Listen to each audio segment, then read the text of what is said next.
Est-ce qu'on a un top ou est-ce qu'on... C'est bon? C'est parti? Ok.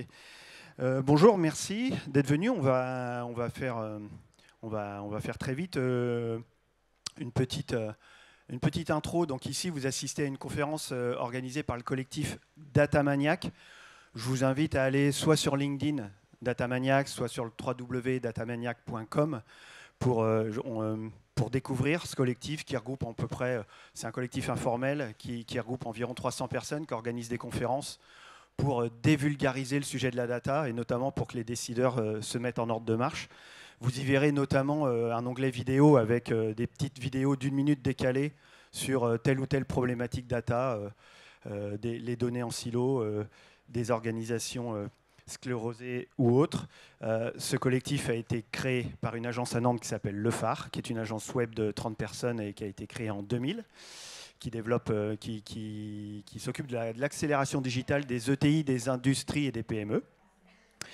Donc voilà, on va dire que c'est celle qui transforme les ETI en licorne, si on osait. Hein. Voilà, ça c'est les petites vidéos, 5 vidéos que je vous invite à avoir et à diffuser même dans vos organisations respectives. Allez, on y va. Donc merci à Maxime Avez de Crédit Mutuel Arkea et à Jean-Baptiste Blanchard. À chaque fois, vous verrez, c'est des photos légèrement décalées qui annoncent leur prise de parole. On va faire un top chrono, 20 minutes avec Maxime.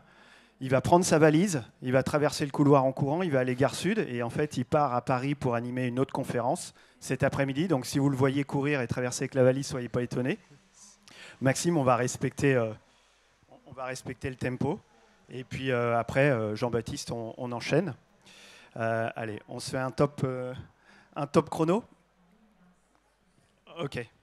Donc Maxime, moi je fais juste pour que la petite intro rapide, vous avez 33 ou 33 ans 33 ans. 33 ans, ok, et je fais très vite et après on rentre dans le sujet.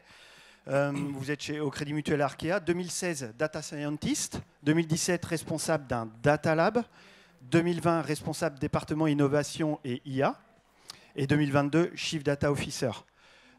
Et avant ça, pour la petite histoire, ça je ne le savais pas, vous avez fait un passage à Decathlon. Oui, exactement.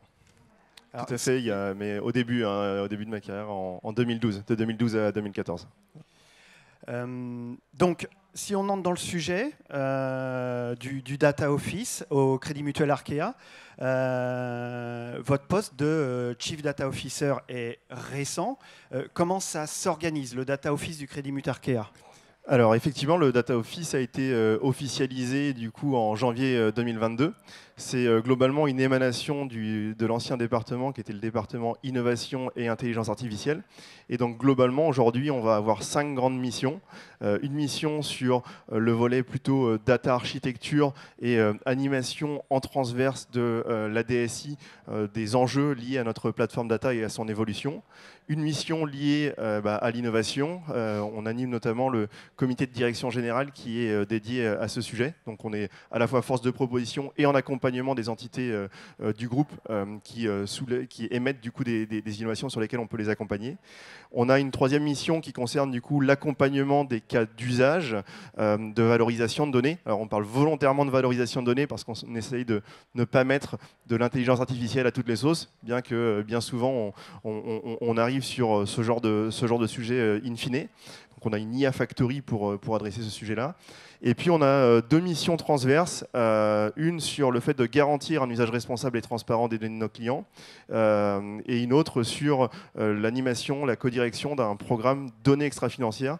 En fait, le groupe Crédit Mutuel Arkea, de par des enjeux réglementaires sur la création du coup de reporting autour des données extra-financières, mais également parce qu'il s'est doté d'une performance globale qui allie des éléments de performance financière et extra-financière à des enjeux de collecte de données extra-financières qui sont extrêmement importants.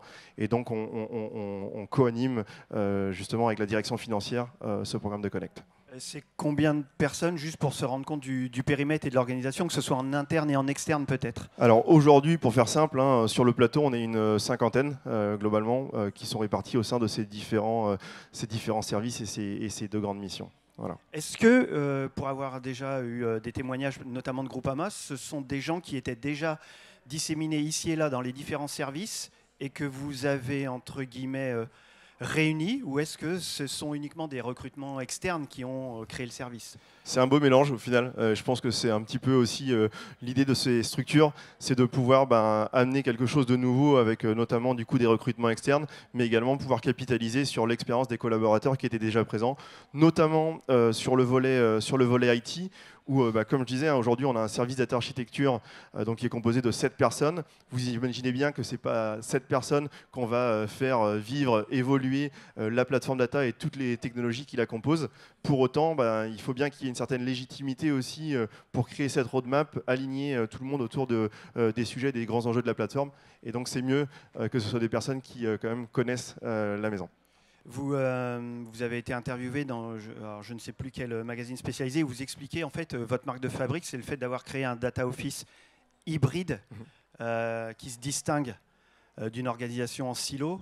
Donc le pourquoi et le comment. Alors, effectivement, le Data Office, il est hybride et il est hybride sous 2 grands axes en fait. Il est hybride d'un point de vue des métiers. Au sein du groupe Crédit Mutuel Arkéa, on a des directions, on a des filiales qui vont avoir aussi des capacités en matière du coup d'exploitation de la donnée. Alors là, je prends plutôt la casquette métier et l'hybridation se veut de comment est-ce qu'on accompagne ces différents métiers à identifier des cas d'usage et à les mettre en œuvre. Donc là, il y a des structures qui vont disposer aussi de leurs propres compétences en matière du coup d'exploitation de données. On ne va pas avoir le même typologie du coup d'accompagnement pour ces structures-là vis-à-vis de celles qui n'auraient aucune ressource data dédiée. Et puis, il est hybride également d'un point de vue IT, je viens de l'expliquer, c'est-à-dire qu'on a un service data architecture qui travaille bien avec le reste des entités qui vont avoir des produits de la plateforme en responsabilité. Et donc, c'est hybride sous ces deux aspects. Est-ce que ça veut dire que par ailleurs, ou est-ce que vous avez déjà vécu l'organisation inverse, à savoir Oui. de la data silotée ou organisée en silo? J'ai envie de dire, oui, par rapport à pourquoi cette hybridation? En fait, à contrario, quand on a une organisation qui est très centralisée, ou si je caricature, c'est de se dire, en fait, tous les data office de l'organisation rejoignent, tous les data scientists, par contre, de l'organisation rejoignent un data office. La problématique, elle est assez évidente, c'est qu'on risque d'être trop loin des problématiques métiers. Et donc, c'est important, en fait, d'avoir ces entités, ces relais dans les métiers pour pouvoir, globalement, développer des cas d'usage qui répondent vraiment à des problématiques métier. A contrario, une organisation trop silotée va faire que d'un point de vue capitaliser sur des sujets existants dans des entités, et capitaliser ne veut pas toujours dire mutualiser. Ça, c'est aussi quelque chose, un peu un combat, c'est-à-dire que bien souvent, c'est un peu la problématique lorsqu'on essaye d'avoir des organisations hybrides, c'est au final, une entité centrale qui peut apporter de l'aide ou essayer de dire tiens, en fait, le sujet que vous adressez là, il a été vu dans telle entité, ça pourrait être intéressant que vous échangiez. En général, du coup, les entités locales, elles peuvent se dire mais attention, est-ce qu'on n'est pas en train d'essayer de me prendre le sujet et c'est là où il y a capitaliser ne veut pas forcément dire mutualiser. Et quand bien même il y a mutualisation, il peut y avoir contribution aussi des entités locales. Et donc, pour ces enjeux du coup de capitaliser et mutualiser les choses qui sont envisageables, eh bien là, il y a un intérêt à ne pas avoir une organisation trop silotée. Une question à part, quand on a eu votre parcours à 33 ans et qu'on doit porter la parole data même sur des métiers avec des gens qui sont au sein du Crédit Mutuel Arkéa de 15 ans, 20 ans, 25 ans, 30 ans, 35 ans, ça ne doit pas être non plus rose tous les jours, à savoir, c'est pas le petit gars de la data de 33 ans qui va nous apprendre notre métier qu'on fait depuis 30 ans, quoi. Alors, en fait, c'est une question qu'on posera à Jean-Baptiste tout à l'heure aussi, d'ailleurs. En fait, ce qu'il faut bien voir, c'est que nous, on arrive avec nos expertises et on sait où elles sont et on sait où elles ne le sont pas. Ça, c'est extrêmement important. C'est-à-dire qu'aujourd'hui, on crée un data office avec des expertises sur les nouvelles façons de valoriser la donnée, sur des problématiques du coup d'architecture, sur de l'innovation. On n'est pas expert de tous les métiers de l'organisation et ça, il faut être très humble avec ça. Par contre, on a développé des modes de collaboration, des façons de travailler qui font que quand on va ensuite échanger avec ces différents métiers, on est capable du coup de parler de la même chose et de s'appuyer sur leur expertise métier pour faire des choix, que ce soit sur la plateforme ou des choix sur des cas d'usage qui soient cohérents avec leurs enjeux. Donc ça se fait assez simplement finalement. On peut essayer de rentrer dans peut-être quelques cas d'usage sur vos terrains de jeu. Vous dites accompagner les cas d'usage. Concrètement, par exemple, sur transparence et usage ou concrètement sur les données extra-financières. Alors aujourd'hui, on est sur ces deux grands sujets-là, en fait, hein, sur ces deux grandes thématiques.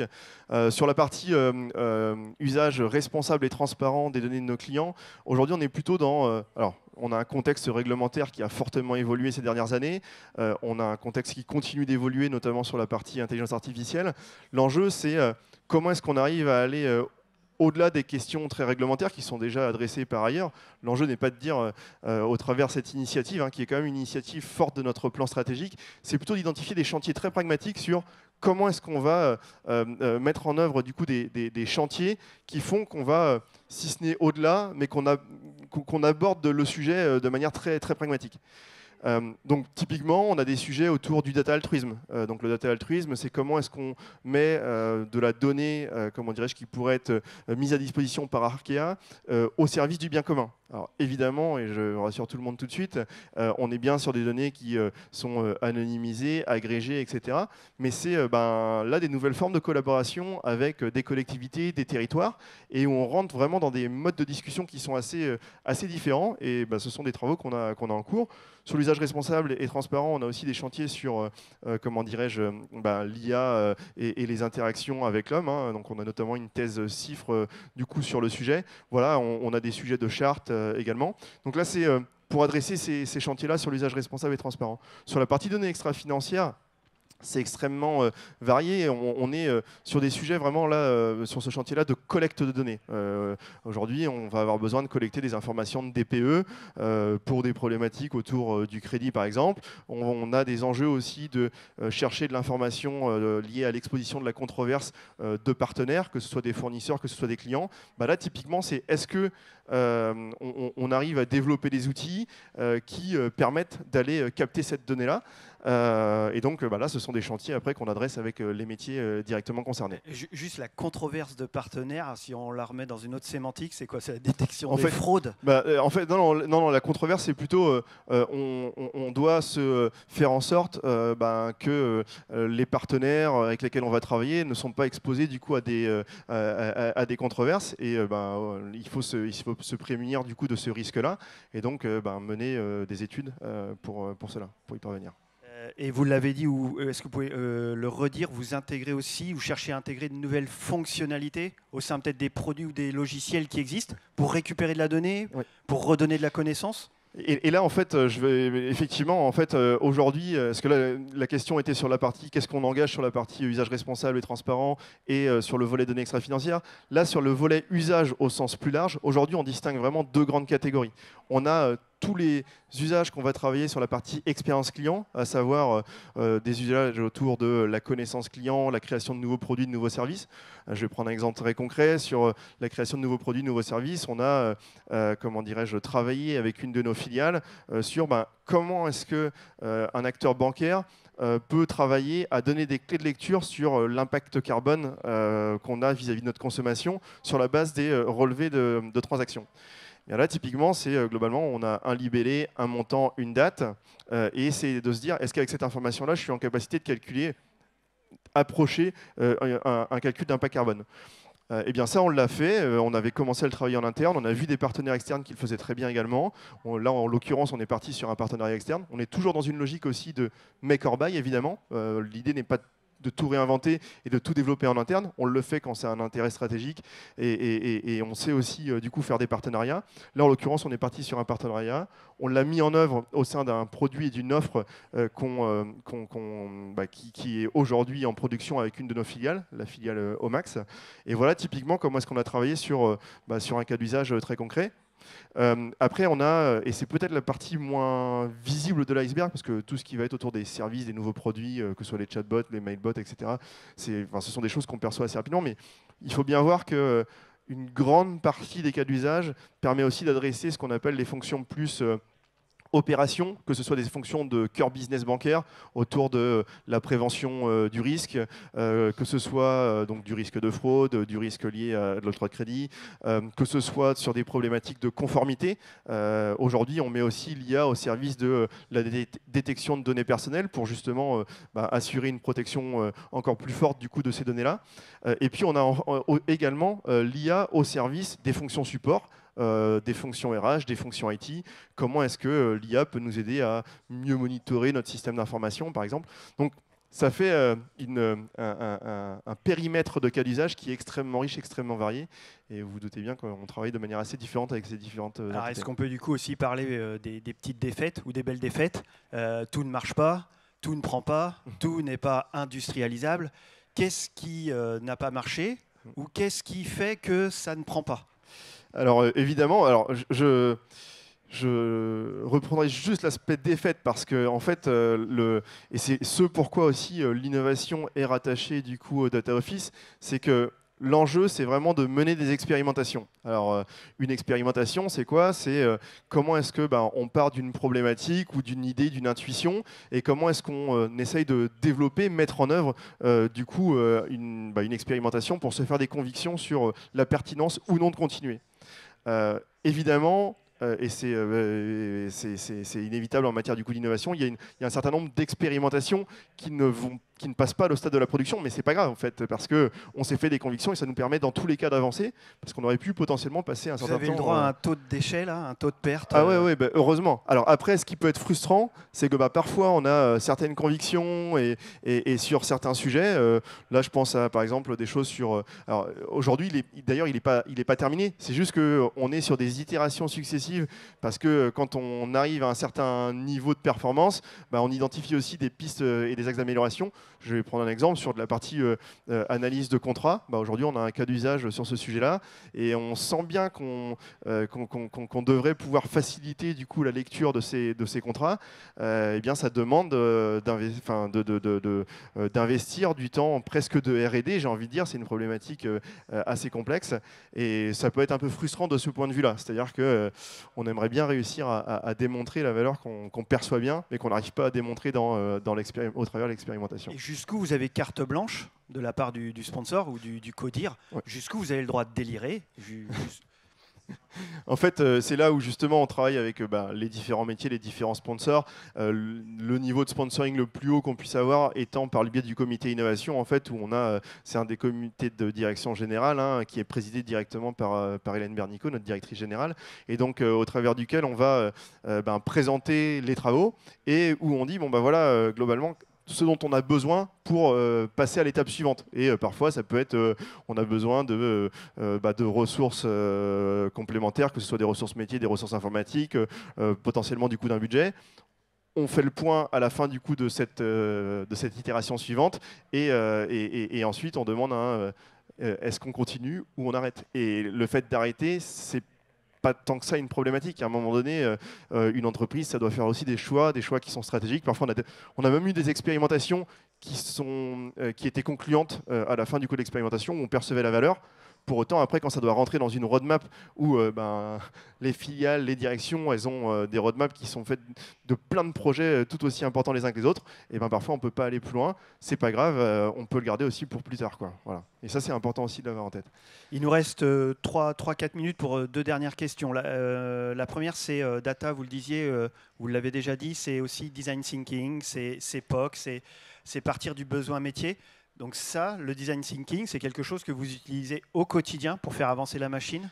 Alors qu'on utilise au quotidien, en tout cas qui est un outil qu'on a clairement, qu'on utilise effectivement, et plutôt avec des entités qui n'ont pas forcément du coup de structure data déjà en place. En fait, l'idée c'est quand on est avec donc nous on a de l'expertise data, on a des gens qui sont experts métiers, qui n'ont pas forcément encore ouvert pleinement le sujet de la data.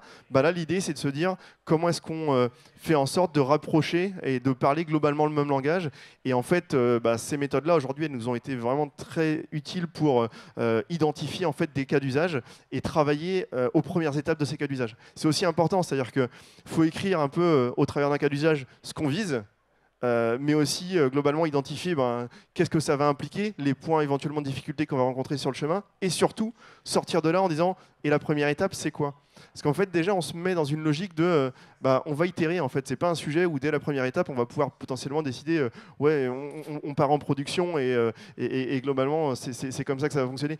Là il faut vraiment partir dans ce genre de démarche, et ça marche très très bien, encore une fois, lorsqu'on est justement un peu à la genèse d'identification de nouveaux cas d'usage, et principalement avec des entités qui n'ont pas forcément exploré vraiment pleinement le sujet de la data. Donc voilà, c'est très... Deuxième, juste 1 minute ou 2 minutes sur le hackathon. Ça peut intéresser des gens qui sont ici, qui travaillent dans des organisations, des grandes organisations. C'est comment vous avez organisé un hackathon interne, donc avec des gens de Crédit Mutuel Arkea, pour trouver de nouvelles pistes ou de nouveaux leviers. Comment ça s'organise? Ça s'inscrit vraiment dans un dispositif de ce qu'on appelle l'innovation collaborateur. On a des collaborateurs qui vont pouvoir, au fil de l'eau, soumettre des idées, se faire accompagner au gré d'une année. Et puis, à côté de ça, on a des collaborateurs qui préfèrent comment dirais-je, avoir un temps dédié pour travailler un sujet dans lequel ils croient, et se faire accompagner aussi avec des dispositifs où on met des personnes du coup côté data, des personnes côté développement, des personnes côté business plan, etc., qui vont pouvoir les accompagner au travers du coup de 2 jours. Donc là, c'est un peu rendre événementiel et donc dédier du temps en fait. Sur une là, journée, là, on était sur 2 jours phase finale, et il y a eu un travail de préparation, de constitution des équipes, où on les a aidés aussi. Ça, c'est un point important sur l'organisation des hackathons, c'est de bien travailler les sujets en amont. Jusqu'à présent, en fait, on avait plutôt des hackathons où globalement, c'était constituer les équipes, et puis globalement, on voit tout sur 2 jours. La problématique, c'est que du coup, on se pose peut-être des questions au travers de ces 2 jours-là qui ne nous permettent pas d'aller travailler suffisamment en profondeur le sujet. Là, on l'a fait différemment cette année, où on avait globalement 2 phases de présélection, et du coup, ce qui a rendu vraiment les 2 jours vraiment pour se concentrer sur le pitch, éventuellement affiner certains éléments, et on était super content d'avoir des dossiers très, très qualitatifs à la fin, et très, très métier au final. On était presque plus sur un idéaton qu'un hackathon finalement. Et puis donc, dernière question avant de prendre votre train. C'est la question aussi qu'on verra avec Jean-Baptiste à la fin. Est-ce qu'il y a des recrutements ouverts? Parce qu'il y a des gens peut-être qui sont ici à l'écoute. Alors on a effectivement du coup pas mal de recrutements sur les métiers de la data au sens large, que ce soit sur des profils du coup architectes plutôt côté IT. Et aujourd'hui, on recherche aussi des personnes qui sont en capacité de faire le lien justement entre ces problématiques métiers et les data scientists qu'on a en interne. Des product owners? Alors des product owners, après il y a différentes terminologies derrière, mais effectivement ça peut être des PO data globalement. Mais en fait, d'une manière générale, c'est bien souvent un profil de type data scientist, mais qui est vraiment orienté sur moi, mon intérêt, c'est de répondre à une problématique métier, et au final, qu'il y ait du machine learning ou pas derrière, j'en tiendrai pas forcément du coup rigueur. Voilà, c'est ce genre de profil qu'on recherche notamment aujourd'hui. Maxime, merci. Vous pouvez donner le micro à Jean-Baptiste, s'il vous plaît, filer, prendre votre train, et normalement ça devrait le faire.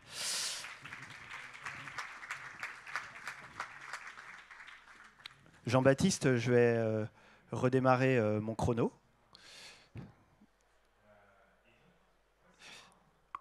Pour être aussi dans le tempo.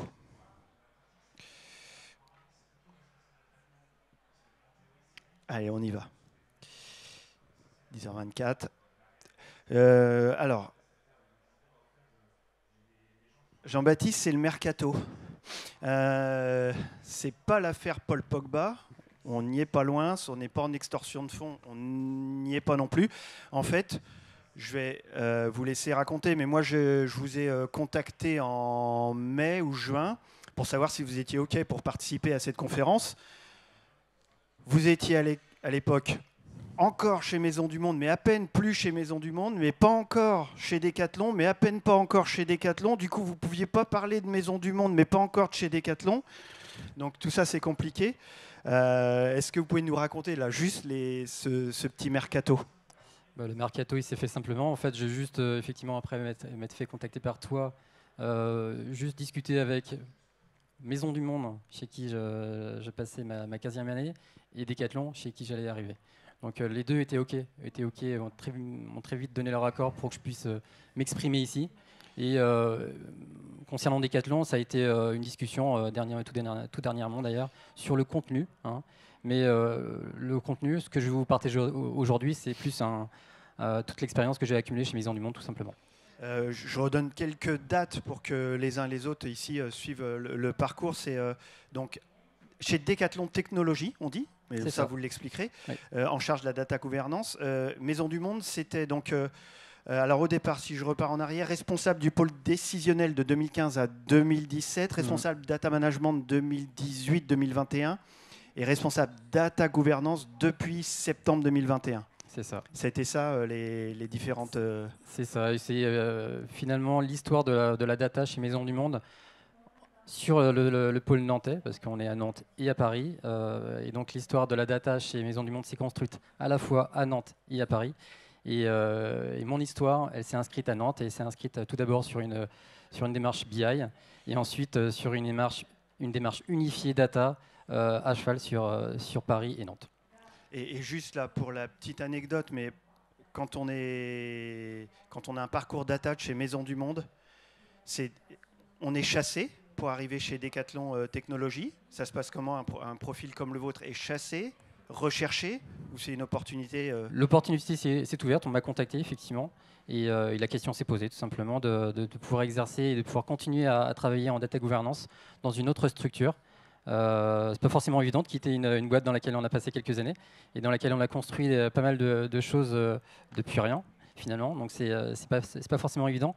Mais ce qui m'a intéressé, c'était aussi d'inscrire toute l'expérience que j'avais accumulée ces dernières années dans une structure beaucoup plus grande et avec des problématiques différentes. Et donc voilà. Donc en tout cas, Maison du Monde, Decathlon, deux marques du retail. C'est ça. Du coup, donc, beaucoup de similitudes, mais beaucoup de différences également. Le point de départ d'une démarche de data gouvernance, ça commence par quoi? Alors le point de départ, dans mon histoire chez Maison du Monde, voilà, je commence à mélanger, mais mon histoire chez Maison du Monde, elle a été d'abord teintée de développement, de conception, de maintenance. On faisait tout dans cette DSI, de A à Z, et donc beaucoup d'expériences partagées avec les métiers. Et puis quand j'ai commencé à travailler sur la donnée, ces échanges, ils ont été grandissants. J'ai pas arrêté d'échanger avec le métier, et ces échanges avec le métier m'ont juste montré que j'avais en face de moi des gens très appétents à la data, qui avaient beaucoup de questions à poser, beaucoup de demandes, beaucoup de besoins, mais également beaucoup de questions sans réponse. Et toutes ces personnes-là, tu parlais tout à l'heure de gens qui avaient beaucoup d'expérience dans la boîte. Ces gens qui avaient un grand passé dans la boîte avaient également un langage à eux. Et ce langage était finalement problématique à intégrer pour une personne qui arrive dans la société, ou même finalement pour avoir une discussion sur le métier. Le langage utilisé par les uns et les autres a toujours été problématique. Et ça a été le point de départ, la réflexion initiale, de se dire, voilà, on est très nombreux, on parle souvent des mêmes sujets, mais on n'utilise pas les mêmes mots. Voilà, ce constat est tout bête, mais ce constat, il nous fait dire qu'on a besoin d'un langage commun. Et ce langage commun, il passe par quoi? Par une définition des concepts, par faire ce petit pas de côté pour prendre le temps justement de parler de la même chose tous. Voilà. Et une fois qu'on a gardé et qu'on a trouvé ce langage commun, on se comprend plus facilement et on va beaucoup plus vite dans l'innovation. Donc l'absence de langage commun, ça crée un frein. Il y a aussi quel point de souffrance peut permettre de démarrer? Vous vous rendez compte de quoi? C'est quand une réunion patine sur un sujet, quand différents services n'arrivent pas à collecter et récupérer la donnée pour soulever une problématique? Les problématiques rencontrées, on a tous vécu, je pense, des réunions où on passe sur une réunion d'une heure, 45 minutes à discuter des chiffres qu'on utilise.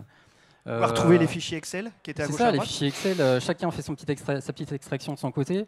On parle tous de la même chose, on parle tous d'un chiffre d'affaires, on parle tous de stock, on parle tous de ces données-là, mais malgré tout, on n'a pas les mêmes valeurs. Donc on se pose la question, mais pourquoi on n'a pas les mêmes valeurs? Pourquoi on ne parle pas pourquoi on n'est pas tous en accord là-dessus? La raison à cela, elle est pas forcément si évidente que ça, mais elle trouve une réponse souvent dans l'expression, dans les termes et dans les concepts qu'on utilise pour présenter la donnée. Elle n'est pas forcément là où on l'attend de façon évidente. Elle n'est pas forcément sur la qualité de cette donnée, mais elle est souvent sur la manière dont on a à la présenter. Voilà. On présente un chiffre d'affaires, je vais reprendre cet exemple-là, il est très concret. Le chiffre d'affaires, on en a parlé, ouais. C'est un bon exemple. On pourrait croire que dans une boîte comme Maison du Monde ou Decathlon ou ailleurs, si on dit quel est le chiffre d'affaires, il y a une réponse point barre, il y en a peut-être 100 des réponses. C'est ça exactement, parce qu'il y a 1000 usages de ce chiffre d'affaires dans une société. On a effectivement plusieurs façons d'exprimer cette donnée. Et suivant la personne qu'on a en face de nous, on va l'exprimer d'une manière différente. Donc c'est très important de poser les termes et de les poser avec les personnes qui vont utiliser ce même concept. Donc important de discuter avec la finance pour comprendre ce dont ils ont besoin en termes de chiffre d'affaires, mais important aussi de parler avec le commerce pour comprendre également quel est son besoin. On va utiliser les mêmes données derrière, on va exprimer un même chiffre d'affaires, mais avec une finesse différente, avec même une exigence en termes de qualité différente. Et ça, c'est très intéressant et très important. On peut facilement imaginer qu'un chiffre d'affaires, c'est à la sortie de caisse, à la sortie de la caisse enregistreuse, mais on peut aussi imaginer qu'un chiffre d'affaires, c'est une fois que les produits sont revenus pour demande de remboursement, et ainsi de suite. Exactement, c'est ça. La vente se fait à un cycle de vie qui lui est propre. Et effectivement, le déclencheur, l'événement qui va nous permettre d'observer un chiffre d'affaires va être différent suivant qu'on bosse dans le commerce ou suivant qu'on bosse en finance. Voilà. Si on vient aux étapes, de manière rapide, ce serait quoi les 3 ou 4 étapes clés pour se lancer dans une démarche de data gouvernance? C'est quoi? C'est un jeu de données au départ, très serré? C'est d'abord un constat, c'est d'abord une volonté, c'est d'abord des irritants. Mais quand on est convaincu de la pertinence, moi je l'étais effectivement, mais il a fallu, pour commencer, trouver et convaincre un sponsor, au moins un, dans la société. Et ça, c'est le point de départ, selon moi, c'est d'avoir effectivement une conviction d'abord, mais de partager cette conviction et de trouver un relais qui soit également convaincu au sein de la société. Donc ce sponsor qui va nous permettre d'avancer dans un premier temps. Ensuite, je pense que la bonne étape à franchir, alors on n'a pas forcément tous besoin de la franchir cette étape, mais c'est de se faire accompagner. Quand on part d'une feuille blanche, c'est très important selon moi d'être accompagné et de discuter du sujet avec une société dont c'est l'expertise. Donc ça, cet accompagnement, il dure par exemple combien de temps avant de vous mettre sur les rails? C'est quelques ateliers, on va dire une vingtaine ou une trentaine d'heures cumulées au final de discussions autour des données structurantes de la société. Donc voilà, l'idée c'est de poser les concepts, de poser les concepts importants pour la société et puis de finalement discuter également, quand on a fait le tour de ces données structurantes, d'essayer de construire une démarche humaine, une espèce d'organisation humaine autour de ces données, de façon à démarrer la démarche correctement. Donc cette expertise-là, on ne l'a pas forcément en nous. C'est pour ça que c'est super intéressant d'avoir un retour d'expérience concret d'une société de conseil qui est venue nous aider chez Maisons du Monde pour passer la première finalement sur cette démarche de data gouvernance. L'étape 1, c'était par exemple le jeu de données, le socle de données. Et puis l'étape 2, où l'étape permanente, c'est celle du glossaire. C'est le Wikipédia de la data de l'entreprise. C'est ça. Après avoir défini toutes les données structurantes, de les avoir listées, mais avant même de passer à la construction d'un glossaire, il faut quand même travailler l'organisation. Et l'étape intermédiaire, c'est de travailler et de construire une équipe. L'équipe qui va nous permettre d'avancer sur ces données. Et donc, la bonne idée à l'époque, c'était de s'appuyer sur les forces en présence, de s'appuyer sur des gens qui sont déjà dans la boîte et qui connaissent les données. Parce que juste, c'est un peu étonnant quand même, chez Maisons du Monde, on s'attend à une belle équipe au départ, mais vous étiez 3 au départ à soulever cette problématique. On était un petit peu plus nombreux, on était 7 ou 8 dans l'équipe resserrée autour de cette démarche de data gouvernance. Et c'est autour de cette équipe-là qu'on a défini les données structurantes et qu'on a également été tous convaincus de créer finalement un réseau de relais, un réseau de data owners autour de nous pour être finalement chacun d'entre eux qui puisse être le champion de la donnée qu'il avait à traiter. Et chacun de ces relais était à la fois le champion de chacune de ces données, mais également le relais de cette démarche dans les services métiers dans lesquels on était allé les chercher. Et chez Maisons du Monde, c'est parti au départ, vous avez créé une appli, mais pour créer cette appli, une appli métier, peu importe, quelle que soit sa fonction, il a fallu aller chercher de la donnée, la structurer, la rendre accessible. Ça part d'un simple cas d'usage. Alors, effectivement, notre premier, comme je le disais tout à l'heure, c'était de trouver un langage commun, donc de partager ce qu'on a appelé un dictionnaire de données, ou plutôt un glossaire métier finalement des concepts. Et notre sujet, c'était de le partager au mieux.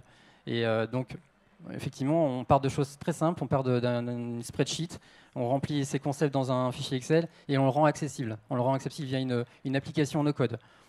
Ça commence par une appli no-code. Voilà, exactement. C'est quelque chose qui, parce qu'on a un sponsor, mais on n'a pas forcément beaucoup de moyens et on s'appuie beaucoup sur des compétences qui existent déjà. On n'a pas forcément les moyens de développer une application très aboutie. Donc voilà, on fait les choses de façon très simple, mais notre objectif, c'est vraiment de communiquer et de partager au mieux cette information à nos collègues, à la fois fonctionnelle et à la fois technique.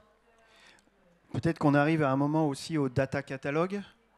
Si vous pouvez en dire 2 mots, ou c'est vers la fin de la marelle. Ouais, en fait, moi je le positionne plutôt à la fin ou aux 3/4, c'est-à-dire que la bonne idée aussi, après s'être fait accompagner, c'est la bonne idée, je pense, quand on démarre une démarche de data gouvernance depuis rien, c'est de ne pas forcément aller vers l'outil de suite.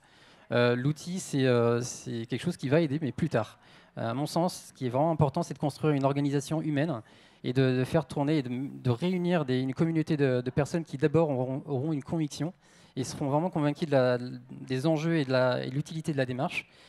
Et ensuite, quand effectivement cette démarche aura vécu, et ça peut être long, la genèse et les premiers temps d'une démarche comme de data governance peuvent être longs, ça peut durer quelques années avant qu'on soit suffisamment mûr, ou en tout cas qu'on se sente suffisamment mûr pour accélérer, et l'accélération elle passe à mon sens aussi par un outil. Et donc le data catalogue, c'est à ce moment-là qu'il intervient pour améliorer la communication de toutes les métadonnées, de toute la connaissance qu'on a accumulée ces années durant. Aujourd'hui, donc, juste on ne l'a pas dit, Decathlon Technologies, c'est à Nantes. L'équipe Decathlon Technologies, c'est ça, c'est à Nantes. C'est combien de personnes aujourd'hui? Et après, on en reviendra pour demain, mais aujourd'hui. Decathlon Tech, c'est beaucoup plus gros, mais effectivement, on a une antenne à Nantes depuis un an, un peu plus d'1 an. Et l'idée, et ça, c'est une vraie direction qu'a pris Decathlon ces dernières années, c'est d'ouvrir un petit peu le marché. C'est d'aller chercher des compétences un peu partout, et pas seulement à Lille, qui est le siège de Decathlon.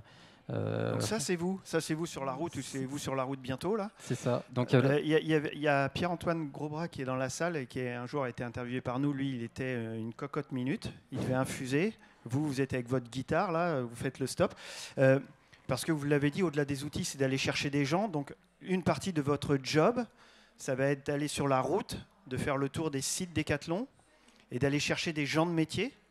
Effectivement, donc moi je vais m'appuyer dans mon métier de data manager chez Decathlon. Je vais forcément m'appuyer, comme je l'ai fait également chez Maisons du Monde, je vais m'appuyer essentiellement sur des gens qui existent déjà et qui ont déjà un métier et qui travaillent sur des produits, qui travaillent sur des données et qui connaissent effectivement très bien ces données. Donc moi, mon job, c'est de construire une équipe autour de moi, dans mon périmètre, parce que tu disais tout à l'heure que j'étais chargé de data governance, mais des data managers comme moi, on est une quinzaine en fait. On est une quinzaine chez Decathlon et chacun d'entre nous occupons ce poste sur un périmètre bien précis. Et donc dans mon périmètre à moi, je vais devoir aller chercher au sein des équipes fonctionnelles et techniques des personnes qui viendront m'aider à mieux connaître la donnée, à la mettre en qualité, à mesurer sa qualité. Il y a effectivement trouver le moyen de rendre la confiance dans la donnée et de pouvoir mieux la communiquer ensuite. Et puis juste un petit retour sur votre expérience. Aller chercher des gens, animer des gens de métier, mais aussi animer le sponsor. Est-ce que c'est quelque chose que vous avez réussi à faire, notamment chez Maisons du Monde? Alors c'est quelque chose de le laisser dans le match en permanence. Ouais. Et à vos côtés. Et ça, c'est dans les étapes, on ne l'a pas dit tout à l'heure, mais c'est une étape qui est super importante. C'est quand on a démarré la démarche, c'est de construire un moyen de mesurer finalement l'impact de cette démarche sur l'entreprise. Et ça, c'est ultra important de pouvoir trouver les bons indicateurs qui vont permettre de prouver à nos collègues, mais aussi à notre direction qui nous a suivis au début, que notre action elle a du sens, qu'elle a effectivement de l'impact. Et donc, il faut trouver les bons indicateurs. Et on avait chez Maison du Monde trouvé l'indicateur magique qui était notre matrice de maturité. On avait mis à l'intérieur de cette matrice de la maturité certains indicateurs qui nous permettaient, pour chacune des données structurantes qu'on avait identifiées au début, de donner une espèce de score. Et ce score, c'est super important de regarder sa photographie, mais c'est également important de voir l'évolution de ce score au fil du temps. On imagine que peut-être un des premiers indicateurs pour avoir l'oreille du sponsor, c'est aussi peut-être du gain de temps ou du gain de part de marché. Oui, tout à fait. Il y a des exemples tout bêtes qui justifient finalement la mise en place d'une telle démarche. Des exemples concrets. On a parlé du chiffre d'affaires tout à l'heure, mais il y a d'autres sujets très, très concrets, et notamment le sujet des. Voilà, c'est un sujet qui est également très concret chez Decathlon, mais le sujet des dimensions, des poids et dimensions. Donc ça, c'est un sujet très concret qui mérite de s'y attarder. Et donc, on a des gains financiers à aller chercher, à mettre en qualité, donc à d'abord bien définir ces concepts autour des poids et dimensions, mais également de les mettre en qualité. On a des gains financiers à aller chercher. Pour mieux gérer notre chaîne logistique, pour mieux gérer nos relations avec nos fournisseurs, avec nos partenaires transporteurs, mais également à mieux gérer finalement même l'acte de vente, même l'acte de mise à disposition de nos produits à travers une plateforme web, par exemple. Ces poids et dimensions, elles sont très importantes à plusieurs moments dans le cycle de vie de la vente d'un produit chez un retailer. Et qu'est-ce qui n'a pas marché? Ou Decathlon. Même question qu'on a posée à Maxime. Qu'est-ce qui n'a pas marché? Ou qu'est-ce qui fait que ça n'a pas marché? L'époque que vous avez mis en route? Alors, les difficultés qu'on rencontre, il n'y a pas forcément de défaite, mais il y a surtout des freins, en fait. L'idée, c'est de... je pense qu'au bout d'un moment, tout le monde est convaincu de la démarche. En revanche... comme on se le disait tout à l'heure, on s'appuie beaucoup sur des gens qui sont dans l'organisation déjà et qui ont tous un métier. Et donc ils ont un business à tenir. On leur demande de nous accorder un peu plus de temps et de nous accorder ce temps pour travailler sur la démarche, de nous aider à animer cette démarche. Donc le principal frein qu'on rencontre au fil des jours, c'est que ce temps que nous accordent nos relais dans les directions métiers, il n'est pas toujours à la hauteur de nos espérances. C'est-à-dire que ces personnes-là qui nous aident sont toujours tiraillées entre le business et puis la volonté d'avancer sur la data governance. Et donc voilà, on passe très souvent en second par rapport à des enjeux business. Mais l'idée, c'est de continuer, de ne pas lâcher. On n'est pas en concurrence. On explique sans cesse que notre action va servir le business et que c'est très important d'y accorder du temps quand même. Vous allez avoir chez Decathlon, vous avez quelqu'un avec qui on a été en contact qui va être votre allié. Là, je vous laisse en parler, c'est Maud Bergès. C'est un poste que moi je découvre dans une organisation comme Decathlon ou qui peut exister dans une autre grande entreprise. Donc elle est là pour acculturer et un peu pour être votre allié. Alors je lui avais posé la question par mail et je ne vais pas lire tout son mail, mais elle dit « J'accompagne à l'interne le déploiement de la stratégie data à l'international ». Afin qu'elle soit connue, comprise, incarnée. Je fais connaître les projets et les solutions, je provoque l'inspiration. Bref, ça va être votre bras droit sur votre chemin. C'est là, effectivement, la communication est un des piliers de cette démarche de data governance. On l'a compris également chez Maison du Monde.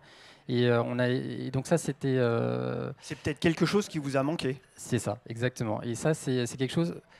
qui n'est pas forcément évident à réaliser quand ce n'est pas son métier. Et c'est pour ça que c'est super intéressant d'avoir Maud dans la structure data qui s'occupe de la communication. Mais on a également d'autres personnes qui s'occupent de la communication dans d'autres BU chez Decathlon. Et ça, c'est quelque chose qui est super intéressant, de pouvoir faire savoir finalement, de montrer ce qu'on fait chez Decathlon Technologies et de partager ces réalisations au plus grand nombre en interne, mais aussi en externe. Et de plus en plus, on va pouvoir le partager, nos expériences et nos réalisations à l'extérieur. Il nous reste une question juste avant cette dernière question. Si je ne passe pas cette slide, Maud Bergès me fouette. Donc il y a des recrutements ouverts et en cours chez Decathlon. Vous ne pourrez pas voir les URL, mais en vous rendant sur Medium, Welcome to the Jungle ou LinkedIn, vous les trouverez. Donc un nombre de postes ouverts. Et j'imagine en permanence. Donc, ouais. Donc côté data, on va essayer d'accompagner cette progression de Decathlon Technologies. On a besoin d'accueillir de nouveaux talents en data ingénierie, en data science et en data analyse. Voilà. Et puis, dernier point, donc vous pourrez dire à Maud qu'on a passé la slide et que le message est passé. Le message sera passé. Dernier point, c'est celui qui fait l'actualité de Decathlon en ce moment. Sur un nouveau modèle qui a été testé en Belgique sur un nombre de familles avant d'être déployé en France, sur celui de l'abonnement. Sans vous exprimer précisément sur ce business model nouveau qui est en train de se mettre en route, vous, cette bascule qui est basée sur la data entre la propriété et l'usage, c'est quelque chose sur lequel vous pourriez travailler ou c'est quelque chose dans lequel vous croyez ? C'est quelque chose auquel je crois. Le projet, c'est WePlay Circular pour Decathlon sur abonnement. C'est une évidence. Le monde dans lequel on vit nous pousse à faire ça. C'est super intéressant d'y aller. C'est super intéressant de changer effectivement notre rapport aux produits. Aux produits. Donc là, on parle de produits sportifs. C'est très intéressant de finalement, Decathlon va finalement se positionner en accompagnateur de la pratique sportive en proposant à tous les pratiquants, quel que soit leur niveau, le bon produit et le bon mode finalement de prise d'achat finalement, parce que on n'est pas obligé d'acheter son matériel. Et l'idée, c'est si on veut tester un sport, c'est de pouvoir effectivement passer par une location, de se faire son idée, de se faire ses convictions et de continuer et de finalement acheter son produit si on est convaincu que c'est le bon sport. Donc aller vers ce mode de vente, c'est aussi s'adapter aux besoins de nos consommateurs, mais c'est aussi effectivement aller vers des achats plus responsables, de ne pas forcément consommer, acheter, jeter, mais plutôt réutiliser. Donc en tout cas, sachez-le, vous allez le voir. Je ne sais pas si c'est encore déployé partout en France, mais il y a différents packs abonnements qui vous permettent d'accéder à un certain nombre de produits Decathlon toute l'année. Je ne sais plus trop comment ça fonctionne, mais apparemment le business model, lui, fonctionne, puisque le Decathlon le trouve déjà rentable, et pour lui et pour les consommateurs. Donc Jean-Baptiste, merci. Et voilà, on est dans le timing. Merci à vous. Alors, juste, j'en profite, moi aussi. Nous, on n'a pas de recrutement, mais par contre, si ça vous intéresse, le 29 septembre, on organise à Nantes, à la cantine numérique, une soirée avec 4 témoignages autour de l'accélération digitale, qui sont moins data, mais qui sont liés à des PME traditionnelles, que sont Cadieux Industrie, Code Rousseau, aussi Vorwerk et aussi Camping Car Park, qui viendront raconter comment ils ont accéléré tel ou tel projet, accélérer leur transfo digital, comment ils ont galéré, comment ils recrutent, comment ils ont des problèmes, quelles solutions ils ont trouvées. Donc voilà, si ça vous intéresse, alors soit vous venez me voir, ou soit vous, sur le LinkedIn du phare, vous trouverez une URL de préinscription. C'est la semaine prochaine, jeudi dans une semaine, et c'est à 18h30 à Nantes, à la cantine numérique. Merci.